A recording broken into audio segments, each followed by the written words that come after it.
audio input, and then go live here.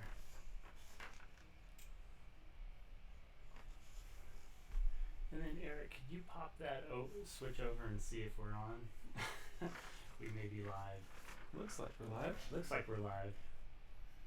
Can you turn the audio on there and see if anything's coming out?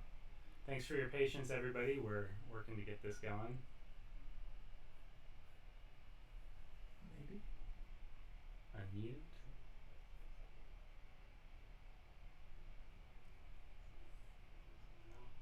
Thanks for your patience, everybody. We're looking good. Cool. So let's see here if I can switch over to our screencast. Thanks everybody for your patience.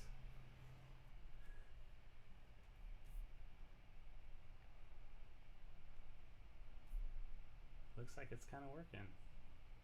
So we'll just play this by ear and see if it goes. Yeah. All right, cool.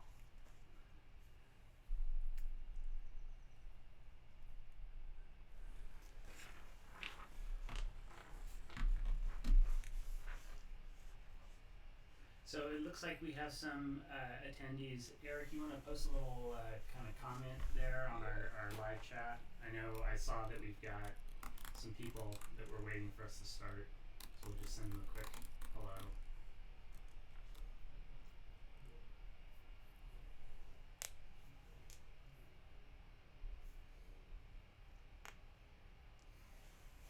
All right, fantastic. So welcome everybody.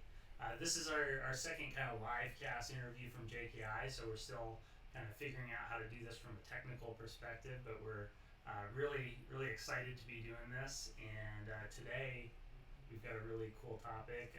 So today it's me, Jim Kring, and Eric Weldon, our visual designer at JKI, and also a LabVIEW developer, right? Yeah, a little bit. So basically today we're here together because we just had a really cool product announcement. We released the JKI Flat UI Controls 2.0, and so that's kind of the second major release of that set of tools, and you'll tell us a little bit more about that. And then we also released another kind of companion product, the JKI Design Palette. Yep. So we're excited to talk about that. And then basically, yeah, we'll just talk a little bit about what those tools are. And but I think kind of first, maybe you could explain to us, Eric, a little bit about the JKI Flat UI Controls. Yeah, so basically it all started with the Flat UI 1.0 controls, which we released a couple years back. We've come a long way since then, and we've learned a lot, so we've made a lot of really awesome improvements. The 2.0 controls now actually use the Google Material Design style, which is a really awesome thing that Google has open sourced. And so they also have the ability to have programmatically colorable booleans. The new ones are programmatically colorable buttons. Yeah, so the actual part in LabVIEW is a LabVIEW decoration natively, so it can be colorable. There's a lot of really cool things you can do with that. So you can like programmatically disable buttons or change their appearances based on the state of the UI or something like that. So. Oh wow! So I when you first said that, I was thinking like, oh cool, like I could like actually like have very easily my own theme for my whole application. Yeah, and too. And then you're saying I could actually like, create an application where my app has like day mode and night mode, or like the buttons change color if there's like an alarm or something. That's really cool. You could have configurable day-night. That'd be awesome. Yeah, awesome. Another really awesome thing is basically we've improved the user experience of using the controls a lot, and so we'll get into that in a moment when we talk more about the design palette. But basically, the problem with the first set of controls was that they used the native LabVIEW control palette, and really it wasn't doing them any justice. We weren't able to see the controls, and so like it made it hard to search and kind of like find what you're looking for. Mm-hmm. Do you want to talk a little bit more about like why we created the design palette and how we got there? Yeah, sure. So, if I recall, basically you've been working hard for a long time on the Flat UI 2.0, right? Like, Yeah. and I remember, you had used these on like several projects, and then you had this idea of kind of like totally revamping the Flat UI controls from 1.0 to 2.0, and then you got to a point where you were kind of finished. You had built some VIs, kind of example VIs, and some VIs that contained all these different controls. And you came to me and you said, like, Jim, we got to get these packaged up in the palettes because I have a lot of experience using VI Package Manager to build those packages and add them to the palettes. And so you asked me to help you, and then we started doing it, and it was a lot of it was just a lot of work to organize the palettes, right? To try to figure out how we wanted them to all appear in the palettes, and then every single one of those controls needed its own icon in the palette, so like a really small representation of the control that tried to reflect what it looked like, kind of. But you couldn't see the real control. But you couldn't see the real control. How it interacted, like. Yeah. And so we started down that path, and then in the palettes, it was hard to find stuff, right? Because you were looking at a little icon, and then there was no simple way to just like search for it. And then if you did search for it, like using QuickDrop or something, you actually couldn't see what it looked like till you dropped it, and then it was like, oh, that's not the one I wanted. So yeah, I mean, at a high level, from my perspective, the built-in LabVIEW controls palette and even QuickDrop really didn't. It didn't feel like it did justice to how nice these controls looked and the work that you put into it. And then also, you handed me a set of VIs, right? That like had them all laid out nice, and right. And I was like, that's kind of what LabVIEW developers would want when they're interacting with a theme that they're using to edit or design a professional UI. So, I think you and I hashed around some ideas one afternoon, and I think I said to you, like, I really love just seeing them on a front panel, and then we're like, hey, like, what if we mashed up these ideas of like what it looks like on a VI front panel with the controls palette, with QuickDrop, and then actually created a palette that would help you design, better professional looking user interfaces. Yeah. Yeah. And step one of that was really, showing you all the controls in the palette, letting you search to filter and still see them, be able to drag and drop them on your front panel. And then, we had some engineers at JKI playing around with it, and they're like, I really want QuickDrop mode. So we're like, yeah, we could do that. And we got that all dialed in. And so, that's kind of how it was born. And then, of course, we wanted it to look really professional. And we then, I think the idea kind of evolved that we really wanted it to kind of become kind of the go-to place that we could use, because we need this tool for designing professional user interfaces. And so right now, it shows you all the controls, LabVIEW controls in your theme. And we're going to be continuing to add more features that help you design professional user interfaces, and we'll talk about that a little bit more. But I think in a nutshell, that's kind of how it came to be. Yeah. And what it is. Yeah. Yeah. So, I mean, since the release, we've gotten a ton of super good feedback on both the Flat UI controls, the design palette. On the Flat UI controls, like, of course, people always want more controls, more, customization, like different colors, different icons. A button for every button for everything. Yeah. And that's kind of what we tried to do with the new set. It's a pretty expansive, like, set of booleans. We have, I think it's like 150 booleans. Yeah, keep talking. I'm gonna try to figure out how to see if we can get it shown. Get it shown, and the audio may drop out for a second. I'm gonna try to get it back.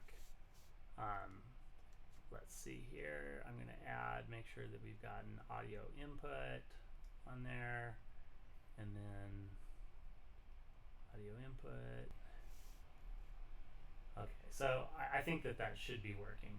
Hopefully everybody can see this.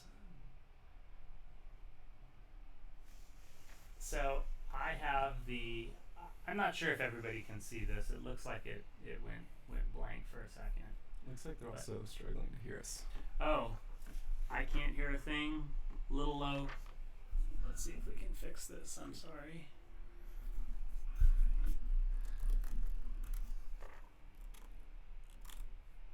All right, we're going to do a quick audio check here.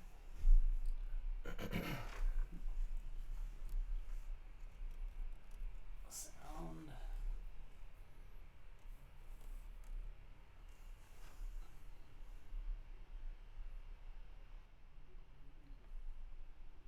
Testing 1 2 3. Testing 1 2 3. So I'm going to turn the audio up here. So hopefully that makes a difference. And I'm going to pop open Control Shift Space. Oh, look at that. I need my activation code. I was playing around with this last night just to debug some things for people who are having some trouble. Let's see. There you go. What was that? Yes, I'm not totally sure what's going on there. Let me see, check my email.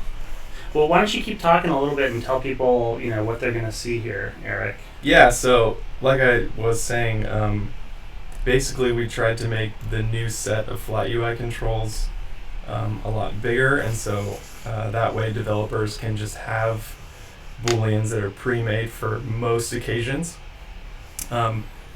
Pretty much with any custom UI, you're going to have to use this as sort of a baseline, and that's what it was really meant to be. It's not really a one-size-fits-all, control for every specific situation, but we do want to have it be as easy as possible and to just be able to drag and drop and use things as they are. So, of course, any feedback or control requests are more than welcome.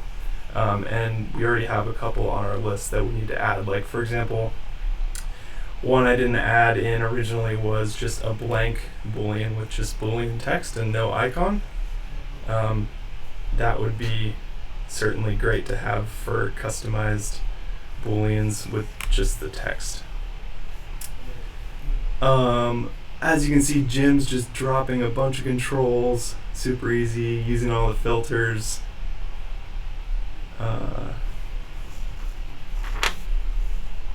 Yeah, so I was just showing here how you can kind of use the different filters to find stuff that you're looking for. And the palette, I just double clicked on the title bar there, the toolbar, and you can see it went full screen. And so this is kind of a nice way to see everything that's available. Double clicked it again. And so I mentioned before that this has kind of a palette mode. It's pinned right now, which means it never goes away while a front panel is visible. And then here, if I click with it unpinned, it hides.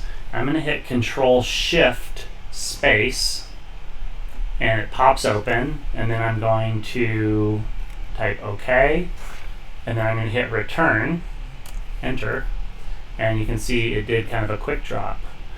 You can also use quick drop replace. So if I don't want an alarm, Control Shift Space, and I want this to be like an apply button, and I want it to be this little check mark, I'll hit Control P, and it changed. And I can even tab to a new one and hit Control P, and it'll replace with that one. That alarm, that last one, didn't have Boolean text, so it kind of disappeared there, but we could drop a new one and cut and paste that on there. So it's got kind of an unpinned mode. You can repin it. So that gives people a little taste for kind of what's in there. Yeah, and right we wanted to make it super easy to give feedback, whether it's like things we can improve on or things that you love. And so we've got that little message button in the top nav bar. Super easy to just send us a message. It goes straight to our emails. Yeah, let me flip back to there real quick. So you were talking about this little send us a message notification here? Yeah. Okay, so if we click that, you can say like, hi Eric and Jim. I have a feeling we're going to get a few messages here. And so this actually goes into our issue tracker, and you and I get an email right away, and we can reply, respond, add it to the roadmap, stuff like that. So let's see, what do we want to talk about a little bit next? We talked about some of the features of the design palette. Maybe want to talk about some of the feedback for what people have been asking for in the design palette? Yeah, so I touched on it for the UI controls, but for the design palette, let's see. So we have some Easter eggs in there. So one right. Easter egg in there is that if you type I want different colors, I think so. We didn't put a lot of thought into some of these Easter eggs. These are mostly just kind of us playing around, proof of concept. Here, I want different colors. Some little color selectors show up. Now, I don't really recommend people use this, and it's not fully functional, but this was just a way that we came up with for kind of playing around with buttons that have like different colors here. And then unfortunately right now it doesn't drop them with that color, but you can play around with it. These don't really look nice, so we need but certainly that's something that we're looking into. I'm gonna just quickly kind of refresh the palette there so that goes away. And then there's another one. What is it? Is it allow interaction or enable allow interaction? Yeah, I forget the hot. Yeah, let's try that. Secret message, but there we go. And so if you type allow interaction, what ends up happening with these controls, if you check it, it actually lets you like push the button and see what it looks like in different states. Here, for example, you can click on them. You can see like what happens with these. They're almost like radio buttons and a ring control. You can fiddle with the sliders, etc. I guess browse for a file path. There you go. I didn't think that was going to work, but that's pretty cool. Yeah, zoom in, zoom out. And so that's kind of nice because, when you're just dragging and dropping things, I disabled the allow interaction there so that I could drag and drop it. That's kind of a fun feature. But in terms of what's coming, we're definitely playing around with, colors. Customization. All that stuff is really hard right now. Yeah. And even like, knowing how to recolor certain types of Booleans and then what colors work well together, which parts of the Boolean to color, because these buttons have hover effects, right? Mm-hmm. And like there's like 6 different colors. If LabVIEW developers know about the colors property, there's 6 different colors. There's true, false, true hover, to false, false to true. Yeah, the transitional colors. Transitionals. And then the hover color. The hovers. When you mouse hover. Of false and hover of true. The hover, yeah. So that's what 6. So there's 6, yeah. And knowing what order and which ones go well together. And then in addition to that, like a button where you push it that says I want to do an action, right? Like go. Yeah. You don't want it to stay down. It's not like stateful. It's just like saying okay or cancel. You probably want the hovers and the colors slightly different than like a stateful button on your toolbar, which like our pin icon. You push it and it changes its state to something else while it's in the false state versus the true. And so there's some thought that needs to kind of go into how we allow people to kind of change the colors of different buttons for different themes. But that's something we'd really like to do. I mean, I can envision, just all the things that are currently hard to do in LabVIEW for recoloring UIs. What else? Resizing. Yeah, resizing is that hard? People actually, David just asked in the comments, how can you resize buttons easily? Uh-huh. And It's commonly asked for good reason, because it would be really awesome if it worked well and easily on the front panel. But zoom this in here so that I can see. Unfortunately, it's not very easy. We're looking into ways to make it easier. And the reason it's not very easy right now is the booleans that we're using have a bunch of different parts. And one of the parts is the shadow, which unfortunately is a PNG image because SVGs are not working in current gen LabVIEW. So they don't resize very nicely, and same with the icons or the glyphs, the glyph part in the boolean. So we're looking at ways to kind of make that better, but unfortunately it's cumbersome right now. Yeah, and we've got some ideas. So it's worth mentioning that resizing buttons in LabVIEW is hard, and things don't resize nicely. It doesn't look nice. We're playing around with some things, and so you may see something like that coming in the future. Maybe. Perhaps. No promises. But definitely I want that feature. Yeah. Yeah, and when we want stuff, we tend to figure out a way to make it happen. So so the resizing is hard. Also too, like changing the glyphs. Like we've got a lot of different buttons with a lot of different glyphs.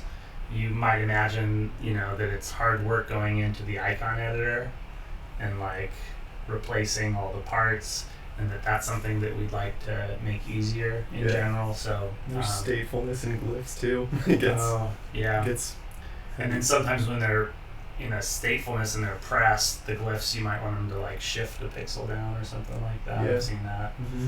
Yeah, so there's a lot of details there. And so is there anything else? What else have people been asking for? I think it's also worth mentioning that we released this a week ago. Today, right?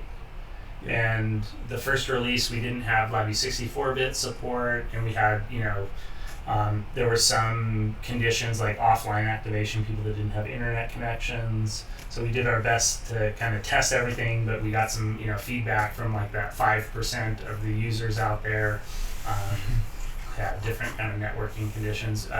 But we responded quickly. We got a 64-bit support in there for LabVIEW 2015 through 2019. Yeah. And we now have offline activation support for people whose computers aren't connected to the internet so that they can activate it. And also, too, we had some issues with the Design Palette popping open when it shouldn't. And so we were able to fix that. And the feedback so far, and so we just released a new version, I think like yesterday morning in the wee hours. And the feedback has been great so far that's addressed most of the issues. We've even thrown in a couple new features like that Control P to replace. Yeah. That was an awesome piece of feedback we got. Yeah, and then just yesterday we got a little bit of feedback that it might be nice to have tip strip hovers so that people can see the search tags. The search tags. Actually, that's another area that we could talk a little bit about. Yeah.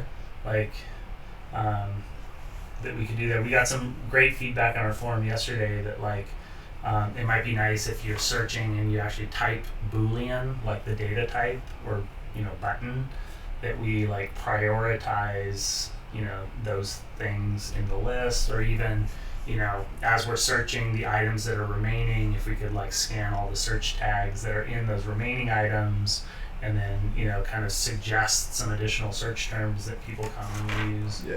We could certainly Google out on that. Yeah. Yeah. So that was some feedback.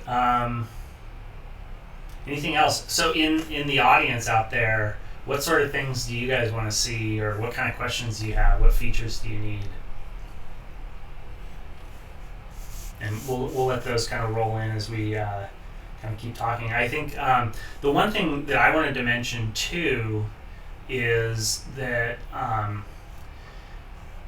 kind of tying back to kind of where all these things came from, all these controls and stuff like that, and even the tool for creating professional user interfaces, is that for many years, our mission at JKI has really been kind of pushing the limits of LabVIEW, but believing that we could we could develop professional quality software in LabVIEW, and not just software that runs great for controlling machines and doing amazing science and manufacturing, but things that look as amazing as they run under the hood, or as amazing as like the types of systems that these are controlling. And so we've always gone to great lengths. You know, we've cared a lot about LabVIEW, and we've cared about people not looking at our software that we develop for our customers and our applications. We don't want them seeing that and saying, "Oh, you wrote that in LabVIEW, and that looks like LabVIEw." And so basically for many years we've been trying hard to develop these amazing looking user interfaces. And so, like, what types of applications have needed these sorts of things? Yeah. Like, We worked on all sorts of stuff. We worked on like everything from touchscreen applications, which involved like a point of sale like system.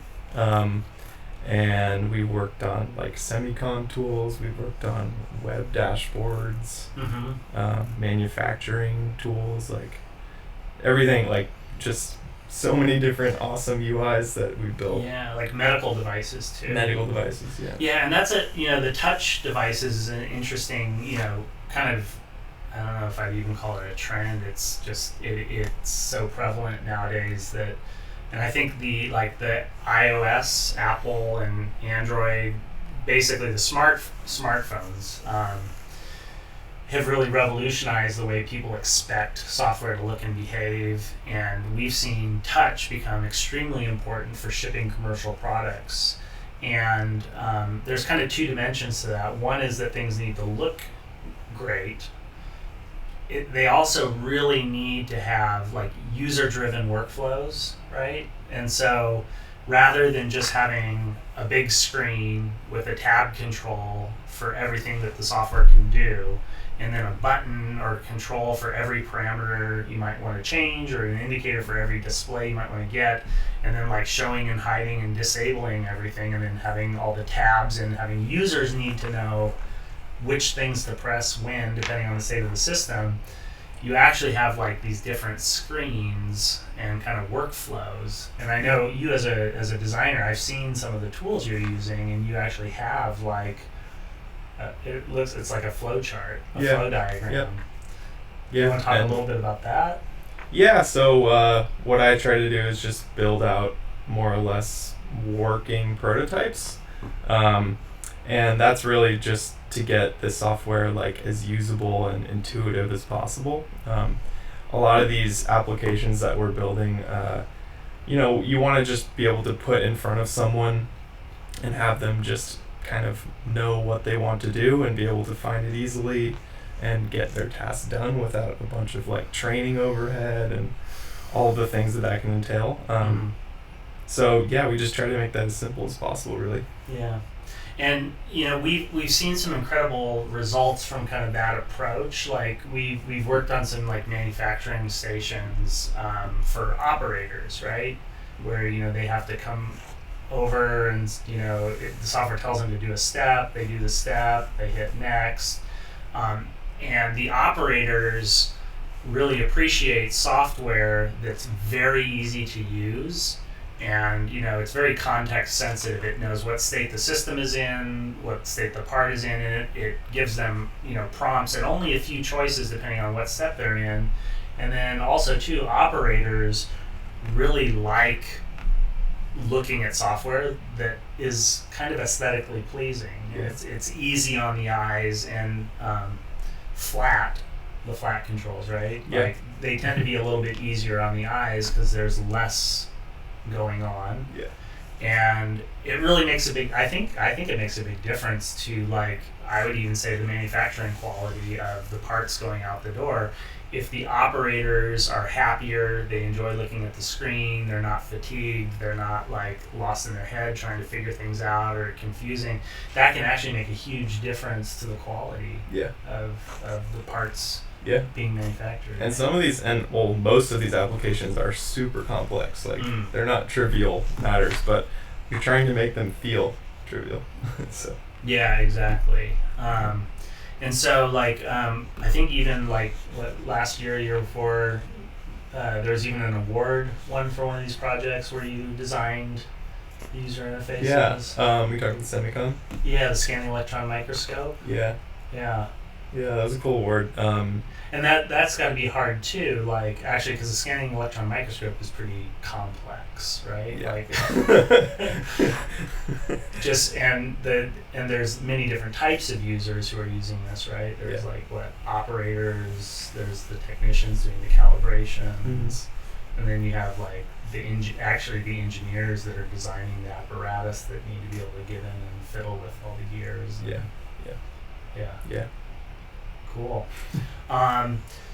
So let's take a scan at some of these questions here. Looks like they're coming in.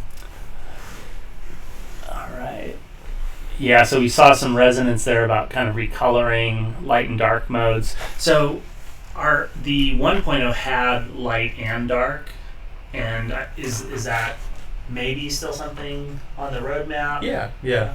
That's something on the roadmap, and even like we talked about before, even better than just giving more and more themes and controls is really making them like customizable and maybe even themable, where like you could go into that design palette and say you're working on like a branded project for a client or your company that you work for, and you can set a theme, like you can set whatever those Boolean colors you'd like are, or you can have it maybe even be configurable between dark and light or something like that. So yeah, we're on it. Cool. So one of the questions we got was, can you show us user interfaces that we created with the Flat UI controls? And I remember you and I were chatting about this yesterday, and there were kind of like a few different points. One was, you could go to the JKI's website, jki.net, and then I think our clients area /clients. Pretty much everything that you see up there, most everything, has a professionally designed user interface, by you and others at JKI, that has, these controls in it. And when I say these controls, it might not literally have that CTL file, but it's kind of based on those same concepts, maybe a slightly different size with slightly different glyphs. Yeah. And you were telling me yesterday, like, even with the Flat UI controls, if you're talking about a commercial application, most of our customers have, extra needs beyond just this set of controls. Like you were talking about different colors, different sizes. Yeah. I don't think you'll find like scanning electron beam column icons in the Flat UI controls right now, right? Right. So can you tell us like what does that kind of process look like for you when you're actually trying to like use these controls on a real customer project? Yeah, so like I kind of said earlier, they're really a solid baseline, and so what I typically do is work with the customer, figure out what their users need the most, and then kind of make that a top priority on the UI visually. And so that can mean all sorts of things, like maybe they have some image display that's like the main thing their users are looking at all the time, monitoring something. So I'm going to make that super prominent and those controls super prominent in like a visual hierarchy sense. Okay, so that means like you may actually kind of change like colors and sizes and orientations. So do you develop like new icons? Sometimes. For these? Sometimes? Yeah. And a lot of kind of theming and resizing and stuff like that. Yeah. Yeah. So usually we'll have some sort of branding guidelines for the customer, and then we can theme This is a all thing the that we controls. receive from them, or a thing you develop for them? Sometimes they don't have one ready, so we kind of develop it for them. It's kind of both project based, but So for a given project, basically what kind of the workflow that you do is we look at the customer, we kind of look at what is the application, where is it going, right? Yeah. And so meaning who's the user, is it actually consumer facing, or is it a technician or a lab? And then you look at kind of the color theme for the company, and what they prefer to have as kind of their color scheme for the application, and then you kind of come up with kind of like a brand, almost like More a or less. style, Yeah. a style guideline, and that would be like, what is a style guideline? Like a PDF file or something like Yeah, that? it's usually a PDF file. It includes a bunch of the branding, colors, fonts. Like sometimes we do custom fonts for projects. Maybe at the header it talks a little bit about like why, like what was important in the design of this kind of like style guideline for this Yeah. application. Mhm. Yeah. And then, so you go through kind of that process with the customer of understanding kind of how it's being used, what kind of colors they want and why, and styles. And then once we kind of get kind of agreement with the stakeholders on that project, then you, and maybe you've already done a set of mock-ups, but then you kind of do a more kind of fleshed out set of mock-ups for kind of what the different kind of screens that are needed. Mm-hmm. Yeah, it's really just like step by step of the user workflow. So it'll be, screens that are actually clickable as if they're software. So you actually, with your tools, you then kind of publish some kind of clickable mock-up that feels like software. Yeah. That's cool. Can you tell me more about that? Yeah. So the really cool thing about the tool I use mostly is Sketch. And you can actually publish those prototypes to the cloud. So it's super easy to share with customers. They get to actually click through the software themselves as if it were totally real and live. That can be dangerous too if they It think can the be. software is working, right? Yeah. Sometimes it's too high fidelity and they think it's real.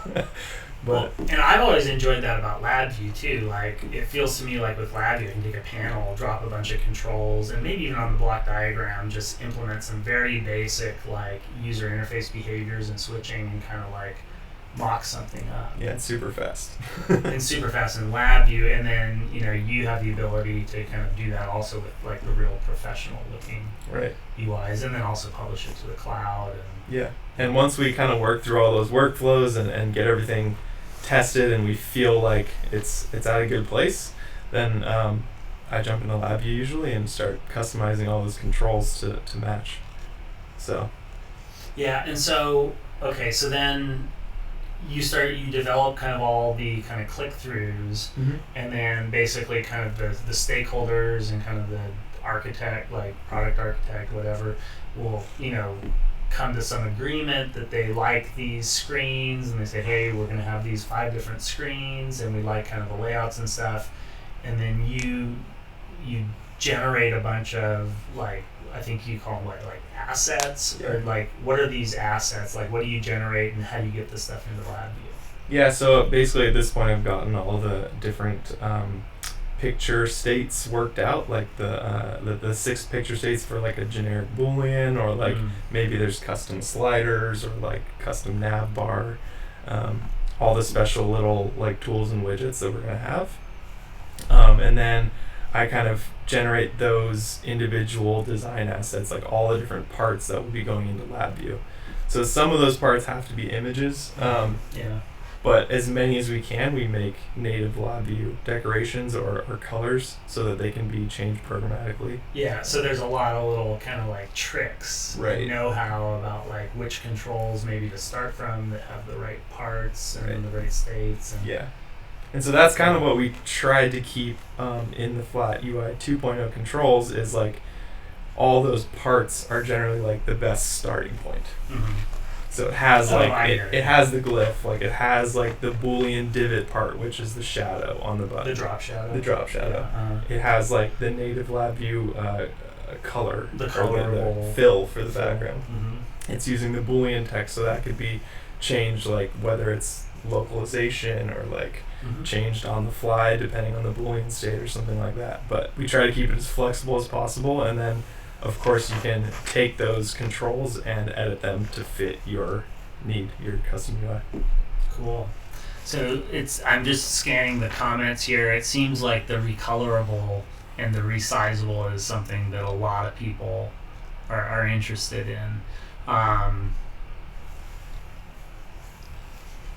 So kind of along that theme of kind of checking in with kind of the questions and the feedback, I think I just wanted to reiterate to everybody just how enthusiastic we are at JKI about this tool, because we need this, right? Like, you know, Yeah, we use it every day. I mean, part of why we created this is, you will develop themes, right, for different customer projects, and we need a better way to work with those when we're doing development, and all the recolorable, resizable, change the glyphs. Those are things we need. So we're really passionate about these features, and so we're gonna definitely continue to make this better, because we need it to be better here at JKI, and we really want to share that with everybody out there. And really our mission in building this and sharing it is we want to help everybody out there build professional quality LabVIEW user interfaces. We love LabVIEW. We want the whole world to feel that LabVIEW, software looks amazing and it's professional quality, and we want to, share those tools with you. And similarly, we need you guys to let us know, what you need, what the gaps are, so that we can make it better. We worked really, really hard to make the updates process easy. Yeah. In this tool, it shows the little updates icon on the nav bar, and it uses VI Package Manager to download and install the updates. And we're gonna just try to keep adding features and fix any bugs that come up. So I really want to encourage everybody to send us your ideas and your feedback with that little feedback icon. We're in the discussion forums too, sharing a lot of cool ideas. So lots more stuff, your own controls and themes into the design palette. We wanted to do that kind of from the get-go and make that easy for people to plug their stuff into it. And so if you look in the help documentation under the little kind of hamburger menu, the drop-down ... menu of the design palette, and I'll pop that open so everybody can see. Here, if you go to the help, there's a section in here on adding your own controls, your own themes and controls. So you click on there, and it shows you which folder to put your theme, and it recommends some naming guidelines for your controls. And this might be out of date, Eric, because I think we've switched over to kind of a convention of using the hyphen separators. But yeah, we can support space. I don't want to get into the weeds now. We'll fix that. Just follow the guidelines, see how it works. We're going to continue to support that into the future, because we want people to be able to use this with their own stuff. You can also, if you have your own theme, you can build a VIPM package that installs those things there. We at JKI have, let me see if I can do this on the fly. We have an NXG controls, and actually I already have them installed, so hopefully there, if I control shift space. Yeah, one of our engineers just decided that they wanted this, and so they built some NXG style controls and put them in there so that they would have access to all of those as well. And so if you find that there's some buttons that are missing, just drop them into those folders, create your own theme folder, and you're good to go. So all right, so yeah, I guess what I was saying is we're gonna continue to build out this tool. The design palette, we're going to continue to make the JKI Design Palette freely available. Doing professional user interface design is really, really core to JKI's business, because we build commercial, professional quality systems in LabVIEW. And along those lines, what I would, because I know a lot of people out there in the audience, there's kind of a good mixture of people that work either at kind of big companies, building internal test systems or, products. We've got startup companies building products that need to look commercial and professional. And then we've also got like alliance partners and consultants out there that, similar to JKI, are when, post your ideas and your requests in our discussion forums, or send us a message. JKI also does this, as a professional service. So if you have things that you need, and you've got a budget and a timeline, we can build out custom themes or add things to the Flat UI 2.0 controls if it's on the roadmap, or even full-blown product design, really, where you've got a product you're trying to get to market, and you don't really totally understand all the workflows and use cases. JKI really likes doing that kind of work, building up all the workflows and things like that. So definitely reach out to us. We love to have your business as well, in addition to having you use our tools to develop your own professional quality user interfaces. And you can get a hold of us on our website, jki.net, and there's a contact page, and you can also pop up on the little chat with us now button. But yeah, we're going to continue to make lots of great stuff freely available for everybody along that mission to help people create professional quality user interfaces by design. More coming soon. More coming soon. Okay, well, that's it. If there are follow-up questions, we'll scan all the questions in the list, and we'll try to reach out to people. If there's a burning question you have that didn't get answered today, please, reach out to us and hit us up on the contact form of our website, or open the design palette, and you can send me and Eric a message directly from within the design palette tool, and that'll show up right in our inbox in a matter of seconds, so you can chat with us anytime you want. So, all right, that's it for now, everybody. We're going to sign off. We hope you have a fantastic day, and may all your LabVIEW user interfaces look professionally designed. All right. Bye, guys. Bye, guys.